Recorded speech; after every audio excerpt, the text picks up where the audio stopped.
Comment comprendre qu'un organisme comme la BCEAO puisse prendre des décisions illégales à l'endroit d'un de ses membres? Pas une décision, mais 2 décisions illégales. Vous savez, lorsque les présidents d'Afrique de l'Ouest se sont réunis, ils ont décidé de mettre le Mali sous sanction. Alors, ils ont demandé à la BCEAO, la Banque centrale des États d'Afrique de l'Ouest, de geler les avoirs du Mali, c'est-à-dire geler les réserves du Mali auprès de cette banque. Ensuite, geler les crédits du Mali, lesquels crédits lui ont été octroyés justement sur la base de ces avoirs.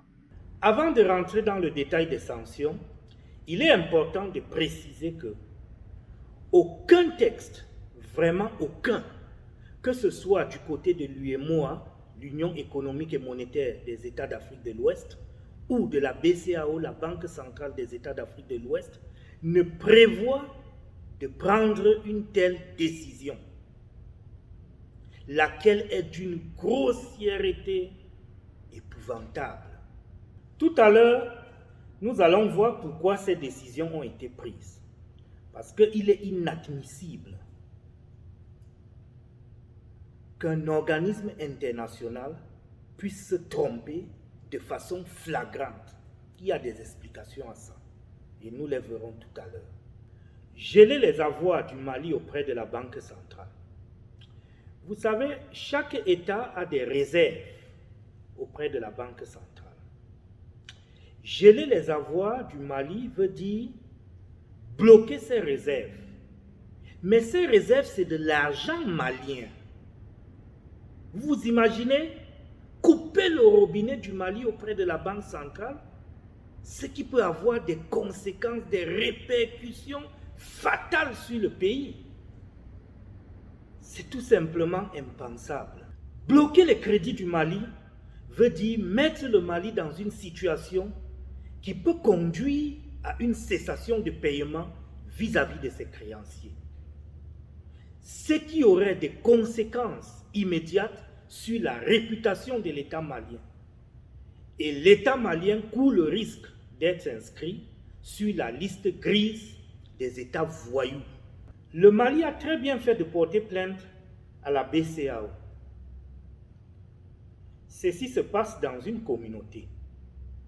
Mesdames et messieurs, vous voyez le comportement de nos chefs d'État. Je vous laisse analyser vous-même et comprendre leur état d'esprit.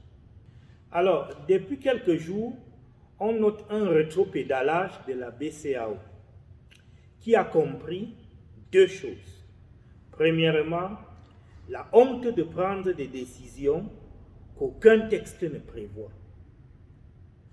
Deuxièmement, ils ont compris que la France, qui est derrière toutes ces manigances, perd progressivement de l'influence. C'est amusant parce que la France a décliné la responsabilité en disant que c'est la CEDEAO. La CEDEAO, quant à elle, ne comprend pas comment l'instigateur de cet imbroglio se décharge. Ils ont donc compris qu'il faut rétablir rapidement la situation. D'autant plus qu'en gelant les crédits du Mali, ils se sont tirés une balle dans le pied, puisque certains créanciers du Mali sont dans la sous-région et commencent à se sentir très mal, notamment non-paiement des salaires, défaut d'approvisionnement, défaut de paiement des taxes et autres. Alors, c'est tout pour cette vidéo. N'hésite pas de mettre un j'aime si tu as aimé. Abonnez-vous à ma chaîne et j'espère vous reparler très bientôt. Au revoir.